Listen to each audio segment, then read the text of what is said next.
Welcome back to another episode of Iniquitous News. I am your host, Lawrence Johnson. I hope y'all had a wonderful week. Now, I missed y'all, man. I ain't gonna lie, but we back like cook crack on this happy Monday. And you know, my week was great. Was in New York, as y'all know, did Gunners Wanna Run thing. But now, let's dive into the fuckery of the week. And start off with the most recent, and we'll work our way back. We'll kind of just intertwine some things that have happened. But the hottest thing on the market right now is the Wall Street Journal has released Trump's letter to Epstein.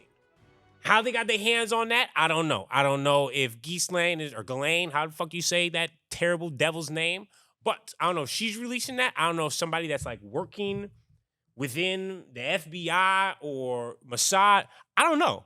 But they have their hands on this. They finally released it, and let's take a look at this, provocative note. This is a fake conversation between them two. Then my boy, he signed the pussy. A wonderful secret that we can keep. Enigmas don't ever age. Everything about this is very weird, people, and very pedo-ish. I don't know how he bounces back from that, but you can already see the way he's been doing it. It's just like, oh, this is a hoax. This is all fake. So I had a feeling he knew this was going to drop sooner or later. And what did he do? Ran to Truth Social. This is fake. This is a hoax. These aren't my words. It's like, now I will say, does sound a little bit too, I don't know, literally educated, I guess I would say, because maybe you just wasn't using caps yet. But at the same time, like, that was definitely what y'all was into, women. And I guess may have been underage women as well, because, the whole enigma statement and the whole signing the pussy is just very like, this is his 50th birthday. Like, you was definitely trying to send a message, make this remember him. Like, oh, you should have saw the note I got from Donnie. And it's just like, Now, this is very incriminating. Where it's just like, oh, well, why would you sign it like that if y'all wasn't getting down with the get down? And me personally, I think if I was in his position, I would just be like, yeah, what? We used to be fucking bitches. That don't mean I was fucking underage girls. I don't know what you talk about. Yeah, for his 50th, hell, we used to throw parties. We was on the hoes together. But the fact that you just try to say it's fake, it's made up, not real, but why? Why are they doing this? I guess that's my question. Like, so you think they're making up these Epstein letters and these Epstein files to get you out of office? Because you haven't even said that out loud yet. You're just saying that this is all a hoax and all fake. But it's like, you have to ask at some point in time, okay, well, if you think this is all fake, so what are they faking it for? Why? And as you can see, your supporters, you don't even lose support like that. You have lost a little bit, but at the same time, now people are just like, oh, this is just a witch's hunt. This isn't real. And it's like, obviously, you could just lie to your followers and everything is fine. But you got to question, why would you sign the pussy? And why would you make that AIDS comment if there wasn't some other things that were also going down? And so now we move right along into Mike Johnson dropping this gem before this even got released. My boy said on camera, oh no, the files aren't, well, they are a hoax, but the thing is, Donald was an FBI informant. And can you fucking believe that? That was the route that this man took. Hold on, play that clip. He's not saying that what Epstein did is a hoax. It's a terrible, unspeakable evil. He believes that himself. When he first heard the rumor, he kicked him out of Mar-a-Lago. He was an FBI informant to try to take this stuff down.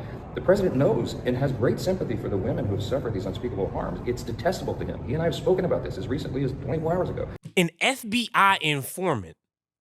So I don't understand how stupid he thinks the general population is, but the fact that you said that out loud, right? That means that you are saying that the files are real, that everything that happened is also real, but Trump was just informing the FBI to then help him get arrested.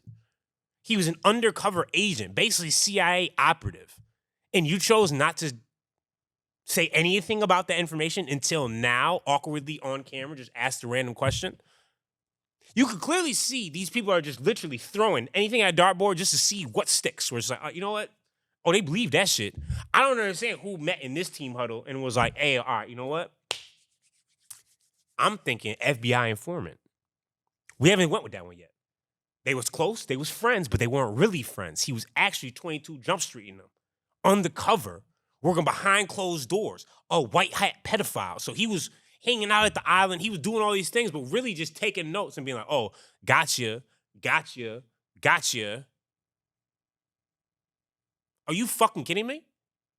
There's just no way that he thought we was going to believe that. And that's exactly what happened. Everyone was like, are you serious? Are you shitting me? What are you talking about? And then what did he decide to do? I'm going to walk my statements back. See, you can't fucking do that. You can't walk statements back when you make that major of a statement. That's like saying, oh, you know, this dude just got this confirmed kill and he was the one that shot him. And the next day you're like, oh, he's not actually dead and he didn't even shoot. I'm just gonna walk that statement back. And people are gonna be like, wait, hold on. Wait, so the person's not dead, so nothing, mission's not complete, nothing. You can't walk a statement back when you're saying the president of the United States was an FBI informant. But in today's 2025 age, you can, because people have already forgot about it. Like, that's not the biggest story. The fact that that's not the biggest story should be very eye-opening to everybody. The Speaker of the House lied about our president being someone that he is not. So is he an FBI informant or he's not? So now you're saying he's not. So are you back to saying the Epstein files are a hoax and they're not real? I don't know, people. I know one thing, though. The letter, him saying FBI informant, everything, all very incriminating. And lets me know, obviously, they had a very close relationship. And we can never forget that Ghislaine, what happened to her? Well, she's now in a minimum security prison. So she's living good. Everything is great for her. So they are trying to free pedophiles right now. The Epstein victims also spoke out and they took their time to say, this is what happened to me. He was a terrible fucking person. Oh, he even bragged that Trump was one of his best friends. The girl Nancy Mace, the one that supposedly didn't want these released, leaves the place crying because how traumatized she felt. These are all signs that this guy's a terrible fucking person, and Ghislaine should go right back to maximum security prison and should be under the prison. There shouldn't be a chance of this motherfucker ever getting out. And now, someone that works directly for the DOJ was caught on a hot mic. On a fake hinge date, because the hinge date set him up. It's like, oh, I know what you do. I'm about to fake record this shit so I can get the real truth and expose you. And obviously, men are horny, so they make stupid decisions. And what did he do? Oh, he told everything. He was like a little birdie that couldn't stop talking. Oh, I know exactly what they're going to do. I mean, you know what? Just play the clip. Thousands and thousands of pages of files. They'll redact every Republican or conservative person in those files, leave all the liberal, Democratic people in those files. I think they visited that Maxwell person. Yeah. And also involved. She got transferred to a minimum security prison too recently, which is against BOP policy because she's a convicted sex offender. They're offering her something to keep it on shut. So this is the man that works directly for them. And he said, oh yeah, they're taking their time releasing these files because they are going to block every Republican, keep every Democrat, and hose them out and make Trump look amazing. This is from the horse's mouth. Now, obviously, you could take it with a grain of salt. Obviously, if you're a MAGA fan, you're not going to believe it. Or you're going to be like, well, he's just lying. I mean, what would he lie for? For what? Why is he lying in that situation? You think he lying so that's his better chance of getting some pussy? I mean, men do lie to get in some girl's pants, but I mean, this is a weird thing to lie about and just start talking about.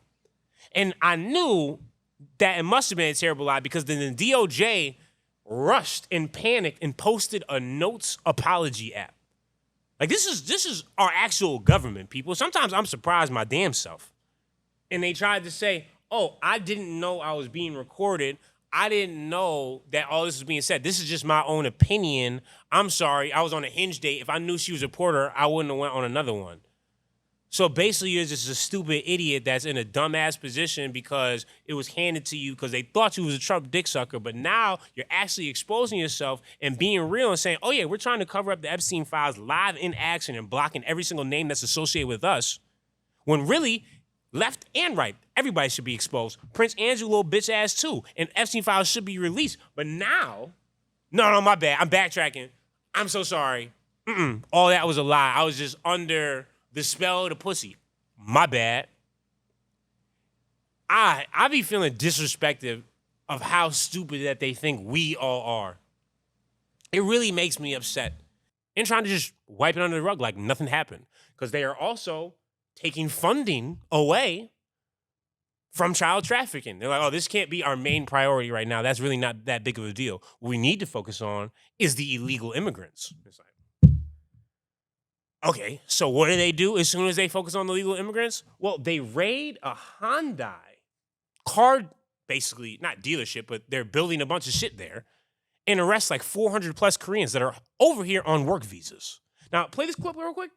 I don't know if you know this, but the Asian culture takes disrespect very seriously. And this is going to hurt our relationship with them 10 plus, probably 20 years moving forward. As of why would you say that a bunch of our people are illegal immigrants? You wouldn't even send a Korean translator over there, and then you have them on camera, tied up, chained up around their stomachs, around their wrists, around their feet. Like, these people are real criminals that we need to get out of here. This was the supposed investing into our country. They're building here. They have work visas. Why the fuck would you send people to go round people up that are literally working? And what is our excuse out of it? Well, Trump says, well, you know, it's because we want you guys to work here, but we want you to hire American workers too, so then you can teach us how to do it and then slowly leave. Okay, so then just fucking say that. And let's not send the Gestapo over to them for no fucking reason. Because now Korea's pissed. They're like, oh yeah, this is embarrassing. This is very disrespectful. Why would you do that? And these are our actual greatest ally. Yeah, exactly. No, not that blue and white stupid fucking country over there that's still committing you already know what. No, Korea, they've helped us out consistently. They're one of our best trade partners. When we went to war with certain countries, they had actual boots on the ground with us. And now this is how we treat them in return. Rounding up 400 people that are literally on a work visa, not here illegally. And people storm to the comments, well, you know, we said not illegals. They're not fucking illegal. That's the point of a work visa, people. If you, I hate when people say, oh, this is what I voted for. Okay, if that's what you say out loud, you are a fucking dickhead. And you're an idiot, and you probably was on the short bus, and you should be wearing a little sticker that says, I'm slow. Because you don't even deserve a vote. You don't really even deserve a voice if you can't logically put in your head together like, oh, wait, shit, this is probably a terrible thing. I mean, let's take Arkansas, for example. They're finally starting to realize, oh, shit, I'm going to go bankrupt. Our farms are failing. Tariffs is kicking my ass. Well, I mean, all of that was said beforehand, but you still voted for this man again. And the first term, you had the same problem, but still, yet again, you voted for him again, a third time, 3 votes in a row. And now you're surprised because he took it even an extra step now. I mean, just listen to these people little sob stories. He said, I love you, Mr. Trump. I need to see the fruit of your love. 5 of my customers have committed.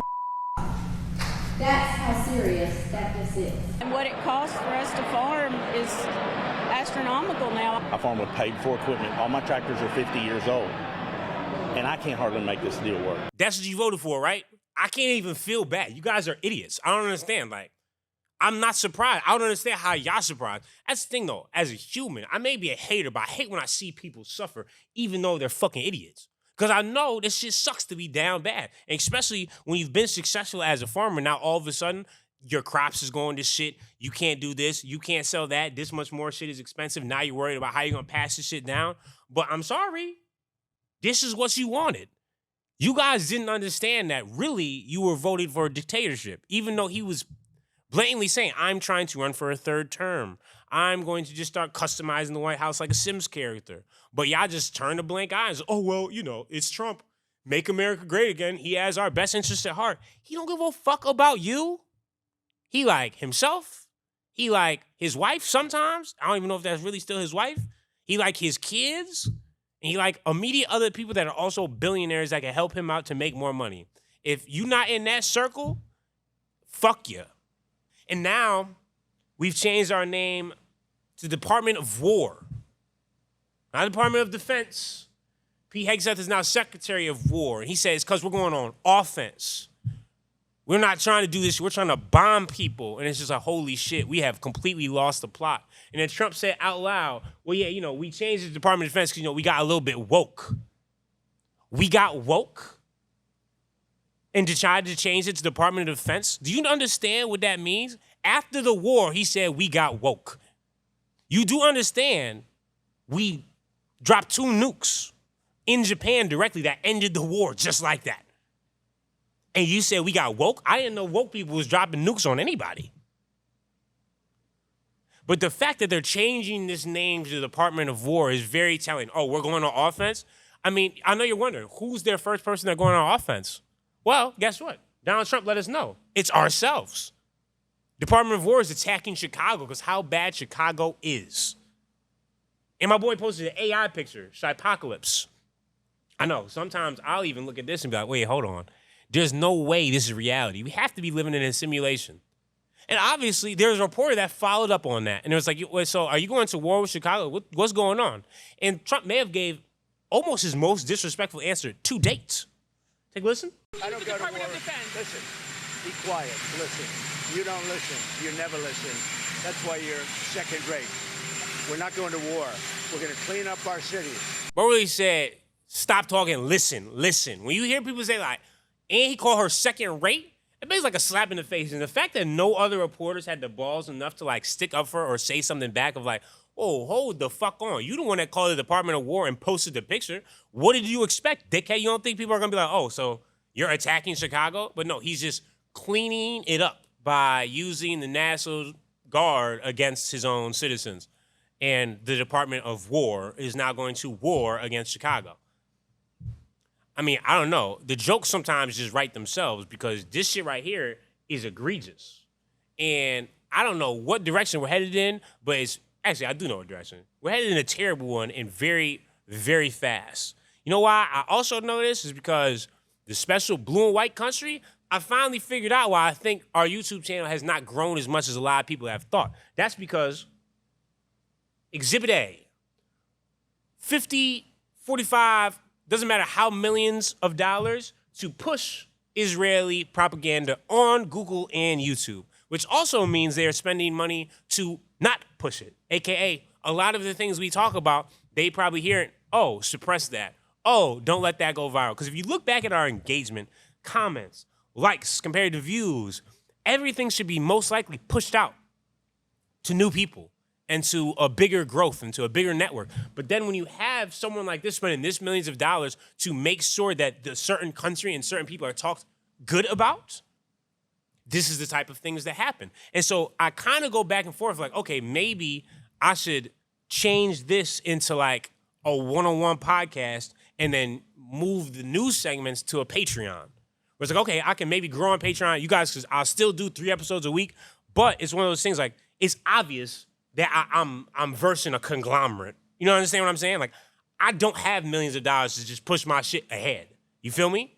And if this is real, which it definitely is 100% real, it's like, okay, well, that makes a lot of sense why certain videos are, oh, they hit 5 to 10K where boop, it should take off. But then, oh, you talking a little bit too much about this country. Oh, there's certain episodes immediately demonetized. I was like, how is that possible? 9/11 one, boop, gone, demonetized immediately. I'm like, wait a second, I felt like I cannot talk shit about that country and that BB the Bomber dickhead is not gonna go viral. So, I mean, you guys let me know in the comments if you think that would make sense or if y'all would even tune in or go to Patreon. But it's one of those things I actually am very much thinking about because it's just like, okay, well, they're spending $50 million just on propaganda on Google and YouTube, literally specifically. Okay, I'll take this and go to a different platform and then do what works on the algorithm and still entertain y'all through YouTube, but just in a different way with more conversation things. And then y'all can have 2 forms of entertainment. But it's like, okay, now this shit makes sense. I'm like, oh, all right. Now shit's starting to add up.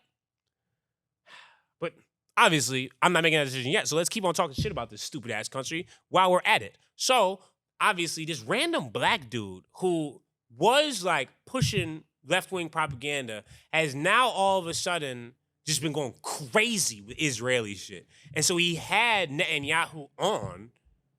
So obviously he's getting paid a shit ton of money. And they had an interview. And it was maybe one of the most egregious things I've ever heard in my life. Netanyahu was like, hey man, explain how good Israel is and how good it is as a Christian or Catholic to come over here. This man literally said, it's so great, we only got spit on 1 time. Are you fucking kidding me? I'm dead at. No, listen to this. Play by play. Play the clip. We had an incredible time. We had only one incident where a small child spit on one of the pastors. And immediately after, there was an adult that came by and said, that's not a representation of who we are. You know, we love you guys. You guys are always welcome here. And I have to say, no adults gave us any grief. We had no issues whatsoever. The fact that somehow that man thinks he's making a good point is one of the most vociferous mindsets I've ever seen in my life. But let's just take this a step further. If a kid is spitting on you just because of your religion, one, how does he even know what religion you are? Just because you're not wearing the yarmulke? Two, where did he learn that hate from? Kids love everybody. If you've ever seen kids before their parents get to them, everyone loves diversity. They don't care about color. They don't even really know or understand color. Gender doesn't matter. But that kid was taught to hate you. And then you use the defense of, oh, an adult said, oh, that's not good. That's not what we teach them. Clearly, that is what you fucking teach them, or else you wouldn't have spit on them. And that's not just a random occurrence. Christian and Catholics get spit on consistently all over Israel because that's one of the things that is supposedly allowed there. Even rabbis or people in Israel have made articles saying, hey, we need to stop spitting on them because then it kind of ruins our narrative of how much we like them and how much we get along. It's kind of ruining us with their population. People, they don't give a fuck about us. And I love how West of the world is finally taking notice and really putting that step forward, because even the bike races, this is another thing. How is Israel even still competing in sports? They're literally carrying out a genocide right now. Why are we not giving them the Germany treatment? I don't get that. But over in Spain, they have this cycling team. Palestinian protesters in Spain have made it a living hell, and I love it. They either link chains and make it hard for them to actually get through, or they just basically put Palestinian flags all over the racetrack to show we fucking hate you guys. Play the clip.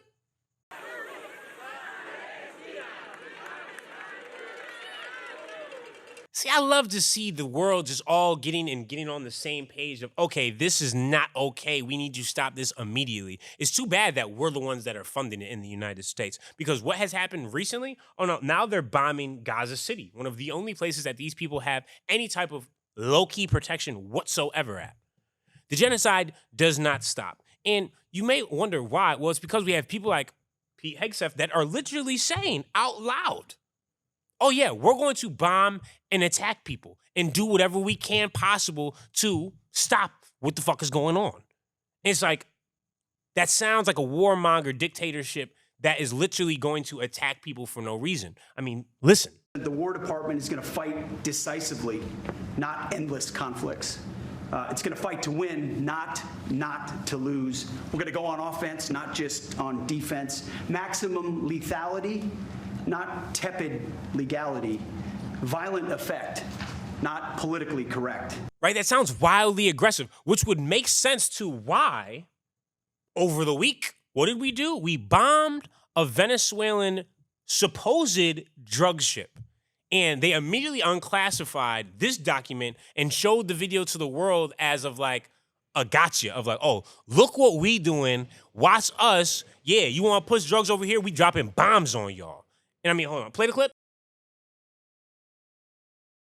Yeah, see, like, that's a war crime. And two, what happened to arresting drug dealers? You know what I mean? Like, why would you not use the Department of War or the National Guard and swoop the fuck in and arrest them and show how much drugs you got? No, they instead dropped a drone strike on a Venezuelan drug cartel and said, oh, there's nothing wrong with that. People, we are living in a time that we are now literally attacking what could be civilians. How do we know there was actually drugs on that ship? We supposed to just trust them? Oh yeah, I know. You're saying we should just trust them. Well, guess what? Something else leaked over the week, and that was Donald Trump. As you said, we should just trust him, right? Well, he sent our SEAL Team 6 on a North Korean mission. How they got their hands on this information, I don't know. But thank God for the leaks. And what happened during this mission? Well, Trump said, you know what? I need to know what's going on with Kim Jong-un. I need to know what they're doing over there. This is 2019. He said, hey, we're not going to talk. We ain't going to long talk it. I just need y'all to go over there. I'm not going to tell Congress. Fuck all that. Head over there. We're going to make this shit happen. As they approach North Korea, they take a submarine. They go underneath. Now they're supposed to drop this spyware and get the shit and make it happen. So SEAL Team 6 goes over there on a secret submarine mission without Congress knowing. and they're trying to plant spyware technology in North Korea to obviously get the lowdown on what Kim Jong is doing and what they're doing as a whole as a country. Now, what happens? They run into a fishing boat that they don't know exactly what's going on, and what do they decide to do? Kill everyone on the boat and blow it up. What does it find out to be? Not war people, not army, not military. Like I said, a fishing boat. A bunch of civilians in North Korea just killed by us. We retreat, don't plan the spy tech, nothing is said. A failed mission, an illegal mission, and something that could be considered a war crime where Kim Jong-un would then retaliate and attack us. You see, that's the problem that we're having here. We can't trust the government because one, they're not honest. Two, they're not going through the right actual things to go even take these missions out. And now they are unclassifying documents and showing us bomb a boat that we are not even confirmed if it actually had drugs on it. Obviously, people are going and releasing information saying, oh, it was actually civilians. Oh, well, there was drugs. I don't know what actually happened, but I know 9 out of 10 times that's illegal.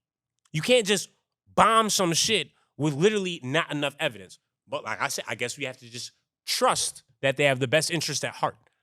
And so now it's looking like we literally may go to war with Venezuela because there's supposedly too many drugs coming in. And that's why they said, oh, cartels and drugs, we're going to put them in a terrorist group so now we can just attack them with free reign. People, we're turning into an aggressive dictatorship by the day. This shit is insane. It is egregious, people. I appreciate y'all tuning into another episode of Iniquitous News. Let me know in the comments, should I make this switch to Patreon? Should I stay on here and try to battle through and fight through against the, the blue and white ads and propaganda and clearly millions of dollars that they're taking to not push shit like what we're talking about? Regardless, I'm going to keep cranking these out. That doesn't stop. You know what I'm saying? We got most in the ocean. And I appreciate all y'all tuning in. And no worries, I'm not going to be gone for another week straight for a long time. But as always, stay iniquitous, maleficent, and vociferous at all times. And you know what I'm saying? Share this with a friend. Text it to somebody. Don't forget to hate and subscribe. All the good vibes. And keep moving, grooving, and vibing, sliding, my good people. I'll see you on Wednesday. I'm out. You've just tuned in to another edition of Iniquitous News Network with Lawrence Johnson. Don't forget to hate and subscribe.